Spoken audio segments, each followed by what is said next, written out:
Hello friends and welcome back in my YouTube channel biology with Neha ma'am.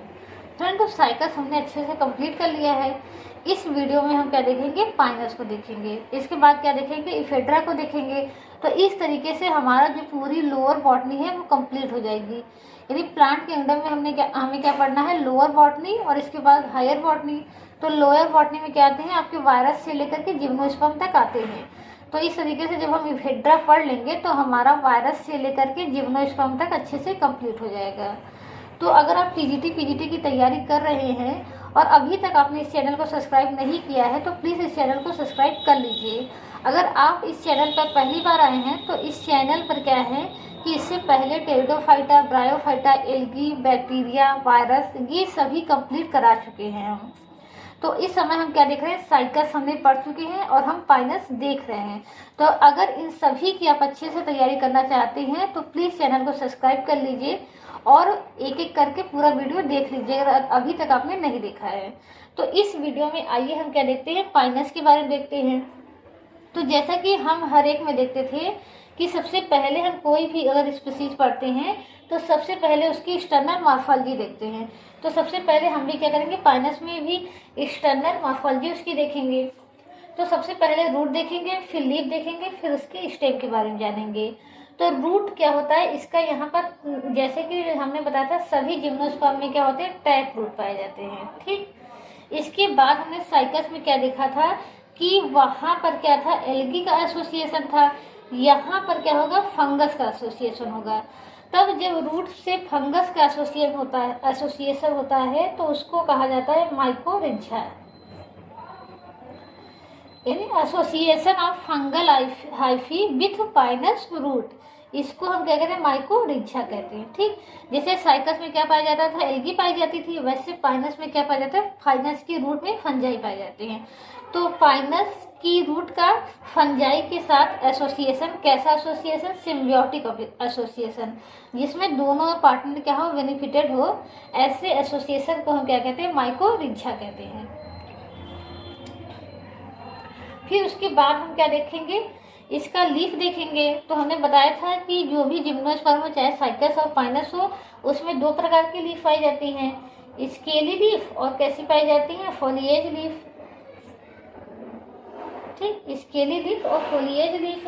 और scaly leaf और foliage leaf का मतलब क्या होता है, इनका कार्य क्या होता है, ये दोनों हमने अच्छे से समझ लिया है।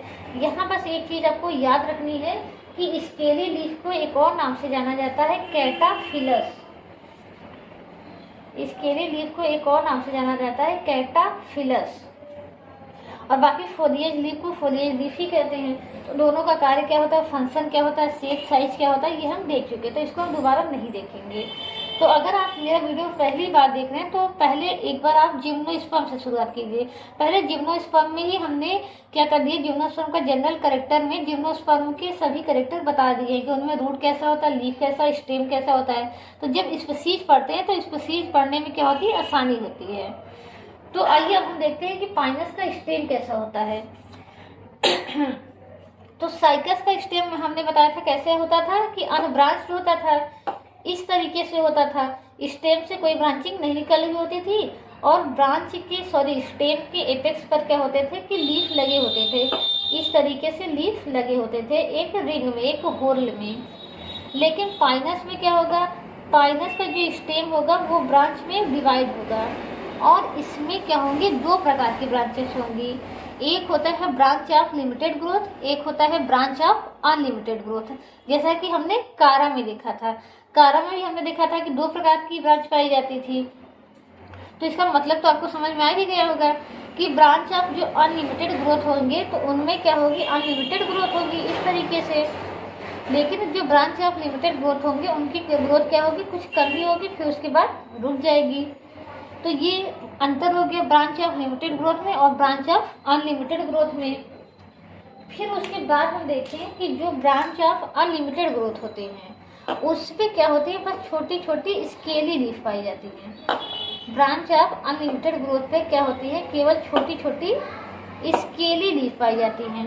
जबकि अगर हम बात करें ब्रांच ऑफ अनलिमिटेड ग्रोथ की तो उस पे क्या होती है, स्केली लीफ भी पाई जाती है छोटी छोटी, इसके अलावा इस पे क्या होती है, फोलिएज लीफ भी पाई जाती है इस तरीके से। और फोलिएज लीफ कैसी होती है, निडल लाइक होती है। साइकस में निडल लाइक नहीं होता था, लेकिन यहाँ पर फोलिएज लीफ कैसी होती है, निडल लाइक, यानी जितनी पतली हो सकती है उतनी पतली होती हैं। तो एक डॉर्फ स्टेम, या हमें इसको हम क्या कहते हैं, ब्रांच ऑफ लिमिटेड ग्रोथ को हम क्या कहते हैं, डॉर्फ स्टेम भी कहते हैं, या लिमिटेड स्टेम कहें, या इसी को हम क्या नाम से जानते हैं, डॉर्फ स्टेम के नाम से। तो एक डॉर्फ स्टेम से एक लीफ लगी हो सकती है, या 2 लीफ लगी हो सकती है, 3 लीफ लगी हो सकती है, या मैक्सिमम 4 लीफ लगी होती है। तो पाइनस की अलग अलग स्पीसीज होती है, अलग अलग स्पीसीज में अलग अलग संख्या होती है। कुछ स्पीसीज में एक डॉर्फ स्टेम से केवल एक ही लगा होगा, कुछ में 2 लगा होगा, कुछ में 3 लगा होगा, तो कुछ में 4 लगा होगा। लेकिन उस स्पीसीज का नाम नहीं याद रखना, बस ये याद रखिए कि एक डॉर्फ स्टेम से जो लीफ की संख्या होती है वो मिनिमम 1 होती है और मैक्सिमम 4 होती है। तो जो डॉर्फ स्टेम होगा उस पे क्या होगा, उससे स्केली लीफ भी लगा होगा, उससे फोलिएज लीफ भी लगा होगा।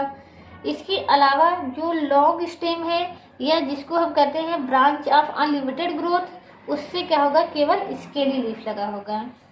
तो ये जो ब्रांच ऑफ लिमिटेड ग्रोथ होता है, या जो डॉर्फ स्टेम होता है, और इसकी जो लीफ होती है, इसको लीफ सहित, यानी इस पूरी संरचना को हम क्या कहते हैं, फोलियर स्पर कहते हैं। क्या कहते हैं, फोलियर स्पर। तो फोलियर स्पर क्या है, ए ड्वार्फ शूट या dwarf stem with foliage leaf. तो फोलिएज लीफ सहित ये जो ड्वार्फ स्टेम है, इसको हम क्या कहते हैं, फोलियर स्पर कहते हैं। तो इसमें स्केली लीफ भी आ जाएगा, यानी scaly leaf, foliage leaf plus dwarf stem, इस तीनों को ही मिलाकर के हम क्या कह रहे हैं, फोलियर स्पर कह रहे हैं। तो फोलियर स्पर क्या होता है वो याद रखना है, कैटाफिलस क्या होता है ये याद रखना है। ठीक, मेनली फोलियर स्पर किसको कहा जाता है, dwarf suit with foliage leaf को कहा जाता है। ठीक, स्केली लीफ अवॉइड कर दिया जाता है, लेकिन जब हम इन दोनों की बात करेंगे तो इसमें स्केली लीफ तो आ ही जाएगा। लेकिन इतना याद रखना है कि फोलियर स्पर में आपका क्या क्या आता है, ड्वार्फ स्टेम आता है प्लस फोलिएज लीफ। इन दोनों के एसोसिएशन को ही हम क्या कहते हैं, फोलियर स्पर कहते हैं। तो कुछ में फोलियर स्पर क्या होगा, इस तरीके से होगा कि एक स्टेम होगी, डॉर्फ स्टेम होगा, उससे केवल एक लीफ लगी होगी। कुछ फोलियर स्पर, कुछ में तो इस तरीके से होगा, कुछ में फोलियर स्पर इस तरीके से होगा कि एक डॉर्फ स्टेम होगा, उससे क्या लगी होंगी, 2 लीफ लगी होगी, कुछ में क्या होंगे, 3 लीफ लगी होगी। तो फोलियर स्पर की संरचना अलग अलग स्पीसीज में क्या होती है, अलग अलग होती है। तो इस तरीके से हमने ये देख लिया कि इसमें क्या होता है, स्टेम कैसा पाया जाता है। फिर उसके बाद हम लीफ भी हमने देख लिया कि कैसी होती है। लीफ 2 ही होती हैं, एक फोलिएज होती है और एक स्केली होती है।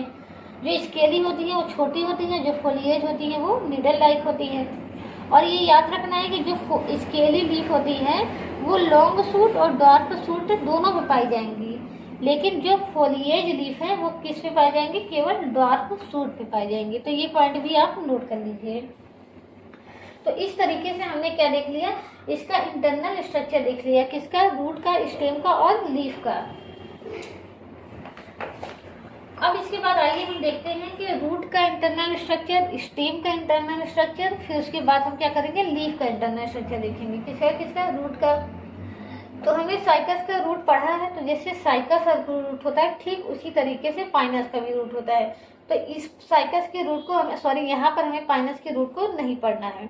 ठीक, जैसे साइकस का रूट है वैसे ही पाइनस का रूट है। तो अगर अभी तक आपने साइकस वाला वीडियो नहीं देखा है तो साइकस वाला वीडियो देख लीजिए। जैसे साइकस का रूट है वैसे ही पाइनस का रूट है। तो हम कंपटीशन की तैयारी कर रहे हैं, बीएससी तो पढ़ नहीं रहे कि हर एक चीज को लिखने के ढंग से फिर से पढ़ना है। अब केवल अगर हम जब रूट अगर तभी पढ़ेंगे जब क्या होगा, रूट में कोई अलगाव होगा। यदि साइकस के रूट और पाइनस के रूट में कुछ डिफरेंशिएशन होगा, तो दोनों के रूट में कुछ भी डिफरेंशिएशन नहीं है, इसलिए पाइनस का रूट हम फिर से नहीं पढ़ेंगे। तो फिर उसके बाद आ जाते हैं हम स्टेम की बात आ जाते हैं। ठीक, तो स्टेम में हमने भी जैसा साइकस का है वैसे ही पाइनस का है। साइकस का स्टेम हमने बताया था कैसा होता था, कंजॉइंट होता था। कंजॉइंट का मतलब होता है कि जाइलम और फ्लोएम एक साथ पाए जाते हैं। कोलैटरल होता है, कोलैटरल का मतलब होता है कि फ्लोएम बाहर की तरफ है, जाइलम अंदर की तरफ है। इस तरीके से ये जाइलम हो गया, ये फ्लोएम हो गया। तो जाइलम और फ्लोएम एक साथ हैं तो कंजॉइंट हो गया। फ्लोएम बाहर की तरफ हो गया, जाइलम अंदर की तरफ हो गया तो कोलैटरल हो गया। दोनों के बीच में क्या है, दोनों के बीच में हम देख रहे हैं कि क्या है, कैम्बियम है। तो कैसा हो गया, ओपन हो गया। इसके अलावा अंदर की तरफ क्या देख रहे हैं, प्रोटोजाइलम है, बाहर की तरफ क्या है, बीटा जाइलम है। तो कैसा हो गया, इंडार्क हो गया। ठीक, इंडार्क और एग्जार्क पे हमने अलग से भी वीडियो बनाया था।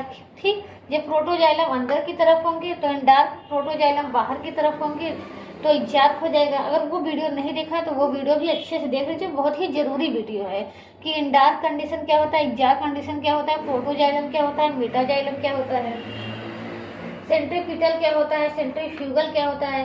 ये सभी चीजें बहुत कंफ्यूज करने वाली होती हैं, तो इसको अच्छे से एक बार पढ़ लीजिए। ठीक, तो स्टेप में हमको इतना ही जानना है। लेकिन अब क्या देखेंगे, लीफ के बारे में अच्छे से देखेंगे, क्योंकि साइकस का लीफ और पाइनस के लीफ में कुछ अंतर होता है। ठीक, लेकिन लगभग क्या होता है उसी तरीके से होता है, बस थोड़ा सा शेप में अंतर आ जाता है। बाकी हम जानते हैं कि साइकस का लीफ हो, उसमें भी सबसे बाहर क्या थी, एपिडर्मिस थी। यहाँ भी सबसे बाहर क्या होगा, एपिडर्मिस होगा। और जो जीरोफिटिक प्लांट होते हैं उनका एक कैरेक्टर होता है कि सबसे बाहर क्या होता है, क्यूटिकल पाया जाता है। क्यूटिकल केवल उन्हीं पौधों में पाया जाता है जो जीरोफिटिक होते हैं, यानी जो पानी को ज्यादा से ज्यादा बचा कर रखना चाहते हैं। तो अगर हम पाइनस का लीफ देखें तो इसका शेप कुछ इस तरीके से होता है, ऐसे।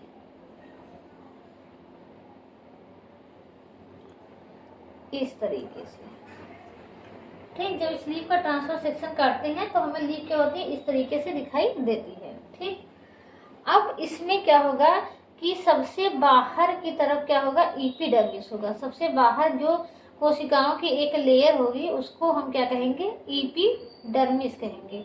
ये पूरा इस तरीके से रहेगा, इधर भी इधर भी इधर भी। तो हम एक साइड पर समझने के लिए आपको बता रहे हैं। अब इस एपिडर्मिस के ऊपर क्या होगा, क्यूटिकल का आवरण होगा। ठीक, क्यूटिकल हमने क्या बताया कि प्रोटेक्टिव लेयर होता है जो पानी को क्या करती है, बाहर जाने से रोकती है। तो यहाँ पर क्या होगा, क्यूटिकल का एक आवरण होगा। ये पानी को यानी वाष्पोत्सर्जन को पानी के रोकेगी। ठीक, इसके अलावा देखिए क्या होता है, तीसरा, पहला तो कैरेक्टर जीरोफिटिक ये आ गया कि ये लीफ कैसी होती है, नीडल लाइक। दूसरा ये हो गया कि क्यूटिकल का आवरण होता है। तीसरा ये होता है कि सनकिन स्टोमेटा होते हैं। सनकिन स्टोमेटा क्या होते हैं, इसका मतलब भी समझ लीजिए। यानी स्टोमेटा क्या होते हैं, पत्ती में अंदर की तरफ धंसे होते हैं। पहली बात तो स्टोमेटा क्या होता है, देखिए स्टोमेटा हम कहते हैं रंध्र।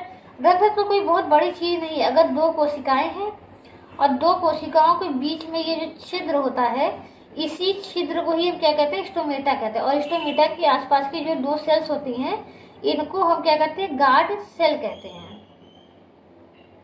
ठीक, यानी दो कोशिकाएं हैं, इसको बड़ा अगर नहीं समझ में आया तो बड़ा बना दे रहे। ठीक, ये क्या है, दो कोशिकाएं हो गई, ये कोशिका और इस कोशिका के बीच में ये जो छिद्र आप देख रहे हैं, इस छिद्र को ही हम क्या कहते हैं, स्टोमेटा कहते हैं। तो इसमें स्टोमेटा क्या होते हैं, धंसे हुए होते हैं, थोड़ा सा लीफ से नीचे की तरफ होते हैं। ठीक, इस तरीके से थोड़ा सा अंदर जाकर के ये छिद्र होता है, ऐसे। ठीक, तो इसी को कहा जाता है सनकिन स्टोमेटा। और स्टोमेटा के दोनों तरफ जो सेल्स यानी जो कोशिकाएं होंगी उनको हम क्या कहेंगे, गार्ड सेल कहेंगे। तो स्टोमेटा कैसे होते हैं, धंसे हुए होते हैं, ये याद रखना है। अब इस पहले एपिडर्मिस, क्यूटिकल हो गए, क्यूटिकल के नीचे क्या हो गया, एपिडर्मिस हो गया। अब एपिडर्मिस के नीचे क्या होगा, हाइपोडर्मिस की एक लेयर होगी, एक से दो लेयर होगी। ठीक, हाइपोडर्मिस क्या होता है कि स्क्लेरेनकाइमा सेल का बना होता है। ये कोशिकाएं कैसी होती है, मजबूत होती है, कठोर होती है। तो इनको इस तरीके से बनाते हैं। ठीक, एपिडर्मिस हो गया, हाइपोडर्मिस हो गया। अब उसके नीचे क्या होगा कि मीसोफिल कोशिकाएं भरी होंगी। और साइकस में मीसोफिल कोशिकाएं डिफरेंशिएट थी, पेरिसेड पैरेन्काइमा में और स्पंजी पैरेन्काइमा में।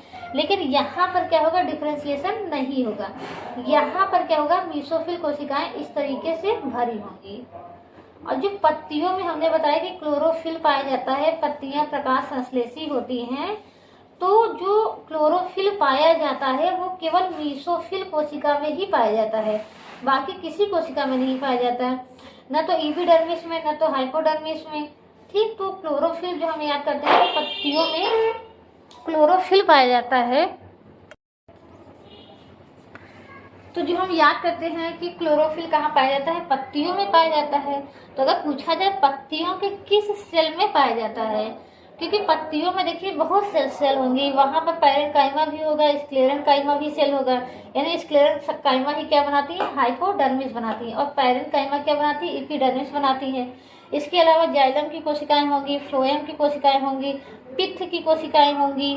तो सभी कोशिकाओं में क्लोरोफिल नहीं पाया जाएगा। क्लोरोफिल किस में पाया जाता है, केवल और केवल मीसोफिल कोशिका में पाया जाता है। ठीक, केवल और केवल मीसोफिल कोशिका में,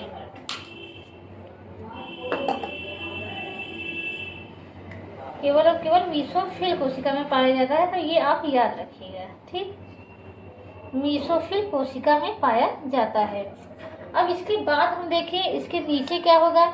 इसके नीचे आपको हम जैसे जानते हैं कि क्या होगा, इंडोडर्मिस की एक लेयर होगी। इंडोडर्मिस के एक लेयर के नीचे क्या होगी, पेरिसाइकिल की एक लेयर होगी। ठीक, इस तरीके से ये कोशिका के रूप में रहेगा, इस तरीके से। ठीक, एक लेयर किसकी हो गई, इंडोडर्मिस। इंडोडर्मिस के नीचे एक लेयर किसकी हो गई, पेरिसाइकिल की। और वेस्कुलर बंडल यानी जाइलम, फ्लोएम। ठीक, तो यहाँ पर लीफ में कैम्बियम नहीं पाया जाएगा, क्योंकि लीफ में सेकेंडरी ग्रोथ की जरूरत ही नहीं है। तो वेस्कुलर बंडल क्या होते हैं, दो संख्या में क्या होते हैं, वेस्कुलर बंडल दो होते हैं, और उसी तरीके से होते हैं जैसे कि स्टेम में होता है। यानी स्टेम में कैसा होता है, हमने बताया कंजॉइंट होगा, यानी जाइलम और फ्लोएम क्या होंगे, एक साथ पाए जाएंगे।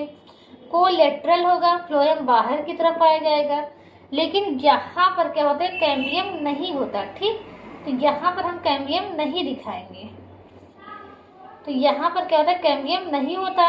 तो जब कैम्बियम नहीं होता तो उसको कहते हैं क्लोज वेस्कुलर बंडल। तो वेस्कुलर बंडल कंजॉइंट तो होगा, कोलेटरल भी होगा, लेकिन कैसा होगा, क्लोज होगा। तो ये चीजें याद रखनी है कि लीफ में वेस्कुलर बंडल कैसा होगा, कंजॉइंट होगा, क्लोज होगा, इसके अलावा कैसा होगा, कोलेटरल होगा। तो ये चीजें याद रखनी है। तो इस तरीके से हमने क्या किया, लीफ का स्ट्रक्चर भी अच्छे से समझ लिया। और इसमें जीरोफिटिक कंडीशन क्या होती है कि क्यूटिकल पाया जाता है, सनकिन स्टोमेटा पाया जाता है, और नीडल लाइक लीफ पाई जाती है। जीरोफिटिक कंडीशन मतलब जैसे जो प्लांट ऐसी जगह पर रहते हैं जहाँ पानी की अवेलेबिलिटी नहीं है, तो उस जगह पर सर्वाइव करने के लिए उनमें जो भी अडाप्टेशन होते हैं उसी को कहा जाता है जीरोफिटिक अडाप्टेशन। तो इसमें जीरोफिटिक अडाप्टेशन क्या क्या है वो हमने देख लिया है। तो इस तरीके से हमारा ये छोटा सा वीडियो था किसपे, पाइनस की इंट्रोडक्शन पे। ठीक, इसमें लीफ की, स्टेम की, रूट की एक्सटर्नल मॉर्फोलॉजी और उनकी इंटरनल स्ट्रक्चर पे। तो नेक्स्ट वीडियो में हम साइकस और पाइनस दोनों में ही सेकेंडरी ग्रोथ कैसे होता है ये एक साथ देखेंगे। तो फ्रेंड्स, अगर ये वीडियो आपको पसंद आया हो तो प्लीज़ वीडियो को लाइक कीजिए और चैनल को सब्सक्राइब कीजिए। वीडियो को पूरा देखने के लिए आप सभी का बहुत बहुत धन्यवाद। Thank you so much.